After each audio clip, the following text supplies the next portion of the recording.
Eto na.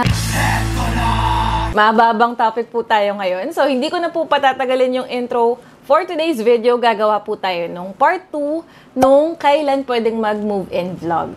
Stay tuned! Hi mga ka-first! For those of you who are watching me for the first time, hi, my name is Romina. And since 2019, I make vlogs po about real estate, particularly about First. So, para po sa mga hindi pa nakakalam, JP and I have assisted hundreds of clients dito po kay First. And most of them, approved na po sa housing loan, nagmamonthly na po sila kay bank, kay Pag-ibig, or kay in-house financing. Aside, of course, yung mga cash buyers namin. And depende po sa project, more than half of our clients nakalipat na po sa units nila. So, nakapag-house turnover na po. I think that gives me a little bit of credibility para pag-usapan yung topic na to. So, for me to explain kung ano po yung turnover timeline natin dito kay First, kailangan ko po munang i-discuss sa inyo kung ano po ang ibig sabihin or ano ang difference ng RFO at pre-selling. Kasi medyo madami pa ring misconception about this topic. When we say RFO, it means ready for occupancy. So, ibig sabihin, andyan na po yung bahay, gawa na siya, pwede mo na siyang lipatan. Literal po yung translation niya. Ready for occupancy, pwede nang tirhan. So, it's very straightforward. RFO means, andyan na po yung bahay. Pre-selling naman, it means gagawin pa lang po yung bahay na binibili nyo. So, basically, nagbabayad ka, pero wala pa yung bahay. But hold your horses. Okay, wait lang po, kalma. It's not as bad as it sounds. In reality, pre-selling pa nga po yung pinaka-mabenta dito sa, not just kay First, but sa buong real estate industry dito po sa Philippines. And mamaya po, I'll explain why. Under pre-selling, guys, meron po yung dalawang klase. So, yung first type is pre-selling talaga as in kala-launch pa lang ng project.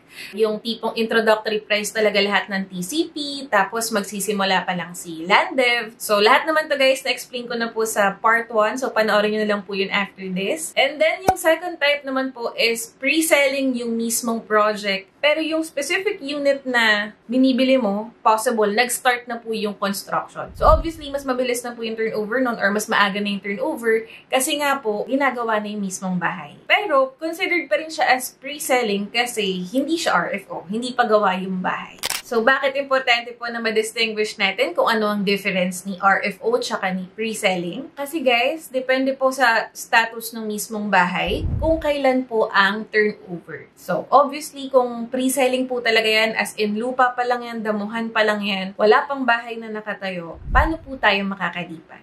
And recap lang din po sa part 1, sinabi ko po doon na before itayo ang bahay, kailangan po munang matapos yung land development kung saan itatayo yung bahay. Ano po ibig sabihin ng land dev? Ito po yung huhukain yung lupa, kailangan patagin, soil grading, lalagyan ng road networks, drainage system, sewage system, etc., utility line, ganyan. Basically, lahat po ng kailangan gawin before po mag-start before po gawin yung bahay. And ito pong land development, ito talaga yung pinakamatagal na part sa pre-selling. Kasi si Landev po ang inaabot ng years. And similar po with the house construction, hindi nyo pwedeng madaliin si Landev. Actually, mas hindi nyo pwedeng madaliin si Landev kasi kahit anong tibay po ng bahay, kung hindi okay yung lupa na pinagtatayuan ng bahay, eventually, magkakaroon po kayo ng concerns in the future. Okay, malinaw po tayo na Landev po muna bago si house construction. Ang standard timeline po natin for pre-selling properties na turnover ay 2 to 3 years. Again, depende po sa condition ng mismong lupa. Ano ba yan? Rolling terrain ba yan? Bundok ba yan? Mahirap patagin? Ang pinakamatagal po talaga na part ay si land development. After that, yung mga houses naman po natin dito kay First, mabilis siyang matapos. Kaya siya within 6 months. Kasi nga, load-bearing walls tayo. So, mag-example tayo. Baka sabihin niyo, kwento lang ako eh. So, dito po kay First Park Homes Baliwa, gamitin natin siyang example. Last year, meron po kayong makikitang mga drone shots around August 2023 dito po sa YouTube. Makikita niyo yung project na yun is, even though meron na pong road networks, wala pang bahay na nakatayo. And then, mag-check po kayo ng mga drone shots this year around March or February 2024. Magugulat kayo guys, sobrang dami na po ng bahay na nagawa in that project. So, 6 to 7 months difference lang. So, legit po guys na mabilis magawa yung bahay natin. Si Landev lang po talaga yung matagal. Kailan tayo nag-launch ng First Park Homes Baliwag? 3rd to 4th quarter po ng 2021. So, 2 to 3 years talaga kapag pre-selling. Yung mga clients ko po sa first batch ng First Park Homes Gen 3, as in first batch talaga, naka-move in na po sila ng around February to March this year. So, kung more than 3 years na po and wala pa rin yung turnover ng unit natin, antayin niyo po explanation ko mamaya. Kasi possible po na nasa malayong batch na kayo nakakuha nung unit nyo. Anyway, ayun nga. So, sabi ko kanina 2 to 3 years, diba? 3 years is standard, pero 2 years is realistic na din. Kasi nung nag-launch po tayo ng First Park Homes Tansa, that was May 2017. And then 16 months later, September 2018, nag-house turnover po tayo ng first batch po ng homeowners sa First Tansa. Yung mga clients ko po na nakakuha sa first batches ng First Park Homes Batolao, December 2019 to early 2020, nag-house turnover po sila ng year 2022. Again, sa batch po yung gusto kong i-highlight, batch po, hindi po yung year. Kasi possible na same year kayo, pareho kayong 2020 kumuha ng unit, pero different batches. Again, mamaya i-explain ko siya. Yung pinaka-recent natin guys, si First Editions Batolao, nag-launch po tayo ng project na yon last quarter po ng 2022. Nag-house turnover po tayo ng mga first batch po ng homeowners doon this year, September 2024. So, standard po talaga is 2 years kapag pre-selling. Ma'am Romina, sabi mo 2 to 3 years. Bakit po yung nakalagay sa OCS ko after 4 years pa? Meron ako mga clients na nakakuha ng unit nila 2020, pero ang schedule ng turnover nila this year. So, 4 years pa. For me to answer that question, some projects po kasi are highly in demand talaga. As in, sobrang mabilis maubos yung units doon. So, napipilitan po si First na mag-open ng mga batches na supposedly hindi pa talaga dapat. So, example po si First Park Homes Gen 3 sa sobrang in-demand niya, guys. Sa clients ko pa nalaman na magkakaroon kami ng project in that area. So, pandemic pa lang po, kaka-introduce pa lang ng vaccine dito sa Pilipinas, guys. May mga nag-i-inquire na po sa akin. Magkano daw yung Calistamid sa First Gen 3? May nagtatanong pala, siguro mga 3 na yung nagtanong sa akin ito, kailan ang turnover ni Gen 3? Guys, wala pa po tayong Gen 3. Ang project po natin sa Cavite is Tansa pa lang po. Mag-a-announce naman po ako kapag magkakaroon na po tayo ng Gen 3. Sabihin ko, as of today, wala pa po tayong project in that area. Actually, magkakaroon po nasa may manggahan lang. So, ganun po ka-in-demand si First Gen 3. As in, clients po yung nag-aantay na magkaroon kayo ng project in that area and mag-open yung project na yun. So, July 2021, yung official launching po natin kay First Park Homes Gen 3.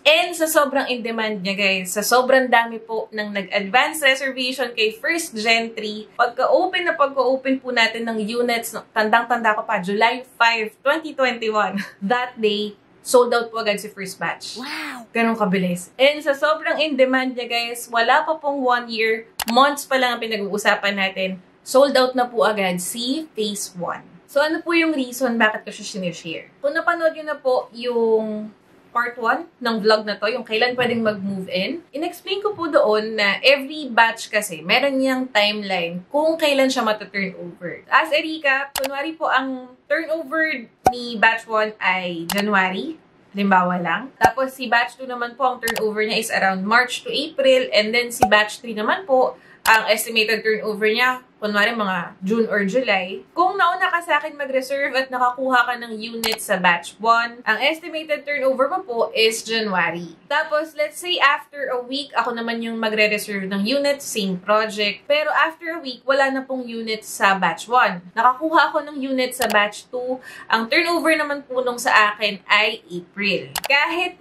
mag-spot down payment po ako or mag-spot cash po ako, hindi po magbabago yung turnover nung sa akin. Kasi hindi po sa payment term nakabase yung turnover. Nakabase po siya sa batch itself kung saan ka nakakuha ng unit. Kasi nga, per batch po ang turnover ng mga houses natin dito kay First. By the way guys, ito pong turnover date na to, estimated turnover date natin, hindi po si admin yung nagde-decide nito guys. Hindi rin po kami na sales team. Si technical team po ang nagbibigay nito sa amin. And that timeline, guys, it includes both land development tsaka yung house construction mismo, both of which requires time tsaka detailed attention to make sure po na safe kayo and safe din yung bahay. So, balik tayo, guys. So, syempre, iba po ang turnover ni Batch 1 kay Batch 10. Iba po ang turnover ni Phase 1 kay Phase 2. Pero may mga times po kasi, gaya nga nung in-example ko kanina, meron pong mga projects na sobrang in demand, as in sobrang bilis maubos ng units, na pipilitan po tayong mag-open ng mga bagong batch. Pero, syempre, hindi po natin pwedeng paagahin yung turnover ng mga bagong batch na binuksan natin. Again, guys, if ayaw nyo po ng pre-selling na 3 to 4 years pa ang turnover, you don't have to reserve if you don't want to. Wala po makakapilit sa inyo. Ang amin lang naman is you just need to be aware po na even if hindi ikaw yung mag-reserve, meron pong mga clients na kukuha ng units natin. And 3 years later, or 4 years later, matutuloy po ang project. Magta-turnover po tayo. Hindi nga lang ikaw yung may-ari kasi hindi mo siya kinuha. And let's say after 3 years, dun ka palang magre-reserve. Kasi nga gusto mo yung nilipatan na lang, gusto mo ng RFO. You have to understand, guys, iba na po ang prices natin by that time. Definitely, nag-price increase na po tayo.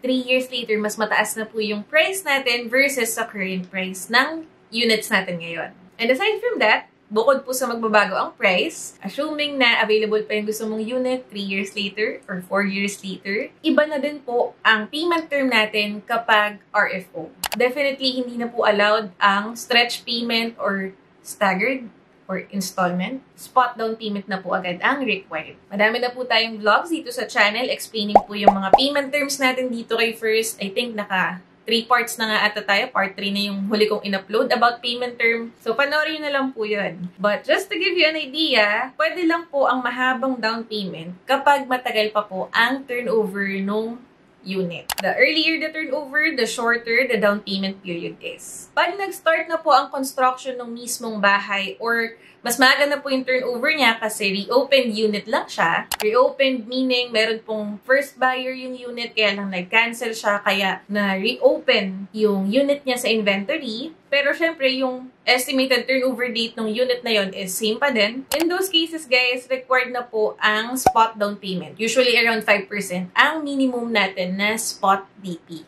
Kapag RFO naman, guys, normally spot 10% agad yan. Spot meaning lump sum or on the spot na payment. Spot 10%, tapos 1 month after that, i-apply na po kayo agad ni First sa housing loan. Again, in-explain ko na po ito in my previous vlogs. Hanapin nyo na lang po sa channel. Wala po tayong payment holiday. After nyo pong mag-spot down payment, i-apply na po kayo agad ni First sa bank financing. And minsan naman po, meron din tayong mga special payment terms. Depende po sa promo natin for that month. Minsan, for RFO units, pumapayag si First ng spot 5%, tapos 5% on the next month.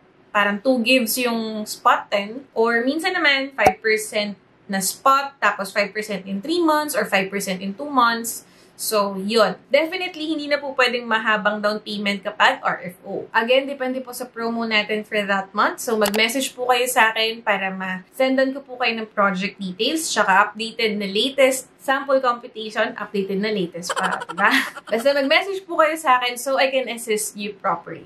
Konti na lang, guys. May isa pa po akong i-explain kasi meron pong misconception dito kay First or dito sa real estate na after daw nilang mag-down payment or after mag-loan take-out, turnover na daw dapat agad. I have a client before na even though ilang beses ko na in-explain sa kanya yung buying process natin, yung turnover timeline, since pre-selling nga yung kinuha niya, ayaw niyang pumayag na mag-loan take-out hanggat wala pa daw yung bahay.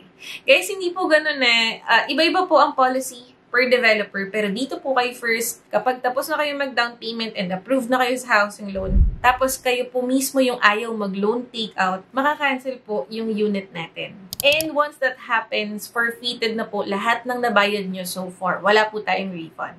Matagal ko naman na pong ina-explain yan sa vlogs natin. Now, there are times, guys, na nagbabayad na po kayo ng monthly kay bangko pero wala pa yung bahay or magsisimula pa lang yung construction. Normal lang po yun kasi nga pre-selling. Okay, dito po kay First, and alam ko sa lahat doon ng developers, lagi pong mauuna si full payment before po si house turnover. Okay, kailangan po muna mabayaran nyo ng buo si developer, whether through cash or financing, before po ibigay sa inyo yung susi ng bahay. Hindi po sila pwedeng magkapalit na turnover muna bago si loan takeout. So for everyone's reference guys, turnover policy po natin dito kay First is 90 days after loan takeout or house completion, whichever comes later. Notice guys, ang nakalagay po is 90 days after loan takeout or house completion. Kasi hindi po synonymous ang house completion at turnover. Just because gawa na po yung bahay, hindi po ibig sabihin turnover na agad. Ang standard process natin guys is after nyo pong mabayaran ng buo yung unit, whether through cash or financing, assuming po nagawa na yung bahay, magkakonduct po muna ng sariling house inspection sila turnover team and sila technical team, which is sila engineer. Kapag okay na po talaga yung unit, magre-reach out po sila sa inyo and magsiset po kayo ng schedule for house inspection or punch listing kung tawagin sa atin. During your house inspection, guys, kapag may nakita po kayong mga findings like sira yung doorknob, sira yung bintana, or kunwari kulang ng vinyl planks, for example, sa first floor may vinyl planks, sa second floor wala.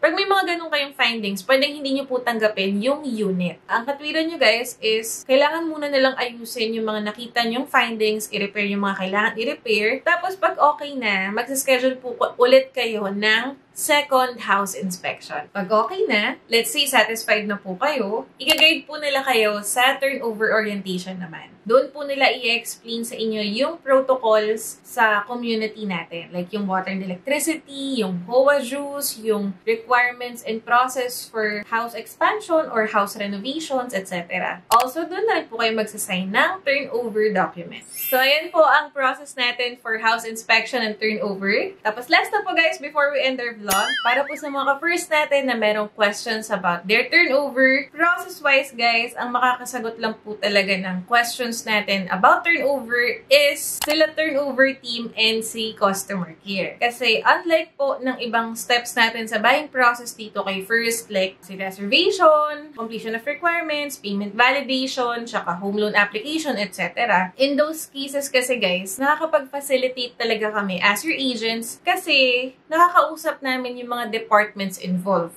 Kumbaga, nakakausap namin directly yung mga kailangan kausapin. For example, si bank approval team, nakakausap namin para tulungan sila na mag-reach out sa inyo or sa clients namin. Ano pa ba yung mga kailangan nyong ipasa para ma-approve kayo kay bank. In this case kasi guys, kay turnover, wala po kaming access sa information about the construction of your units. And also, wala rin po kaming access sa technical team. Basically, wala po kaming contact kala engineers sa mga nag-handle po ng construction ng units natin. So, for turnover updates guys, meron po tayong help desks. Ilalagay ko po yung link sa description box and dito rin po sa screen. So, pwede po kayong mag-send ng questions nyo dito, ng concerns nyo, or pwede rin kayong mag-follow up ng construction update using this link. So, ayan po ang kailan pwedeng mag-move in part 2. Sana po may bago kayong natutunan sa akin today. And if you like this video, please like and subscribe kasi marami pa po tayong i-upload na ganitong contents. Also, for inquiries, you can message me po on my Facebook page, on my personal Facebook account, pwede rin po sa WhatsApp, and sa Viber. Also, ipa-plug ko na rin po, meron tayong TikTok account. Kung meron po kayong questions doon na kaya kong sagutan within a few minutes lang, sa TikTok na lang po para masagot ko agad. And hindi nyo na po kailangan mag-antay ng ganitong long-form content kasi medyo matagal. Again, mag-message po muna so I can assist you properly before po tayo mag-schedule ng site visit. Once again, this is Romina and thank you po for watching. Bye!